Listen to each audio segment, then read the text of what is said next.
Kaunti ya Embu ambapo familia moja kutoka eneo la Manyatta kaunti ya Embu imetoa wito kwa wahisani kuwasaidia katika kusafirisha mwili wa jamaa yao aliyepoteza maisha yake nchini Saudi Arabia alipokuwa akipokea matibabu. Familia hiyo imesema kuwa gharama ya kusafirisha mwili huo ni takriban shilingi milioni 1, kiasi ambacho hawana uwezo wa kugharamia. Wamesema wametakiwa kusafirisha mwili huo kabla tarehe 21 Julai.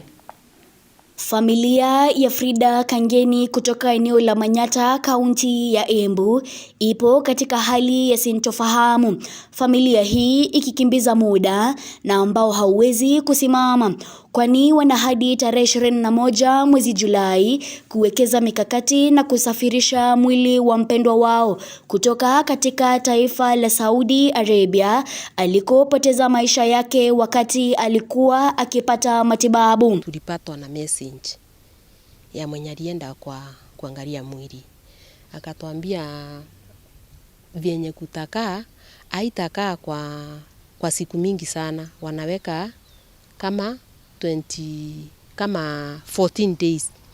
Aya, hiyo 14 days tukahesabu na Mugambi, tukaona inaisha kama Monday Tuesday hii wiki ijayo. Sasa tukashindwa tutafanya nini kabisa.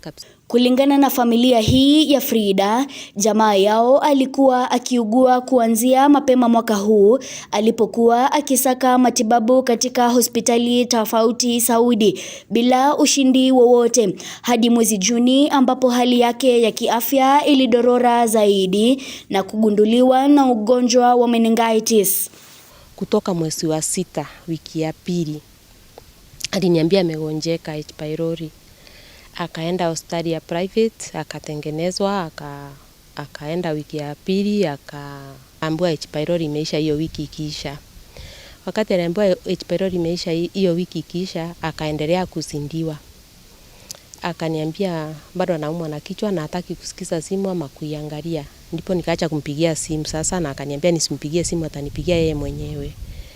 Kutoka hapo akapelekwa ile hospitali kubwa ya huko Saudi Arabia, akarazwa huko. Familia hii ikikabwa na majonzi na uchungu bado wa kukubali kuwa nguzo muhimu ya familia hiyo haipo tena, imekumbwa na wakati mgumu, wasiwe na uwezo wa kulipa ada zote zinazohitajika katika kusafirisha mwili huo. Frida alikuwa ananilipia karo na wengineo wenye wamenifuata 2, na bado alikuwa analipia aliyenizidi ambaye amegraduate miaka michache iliyopita.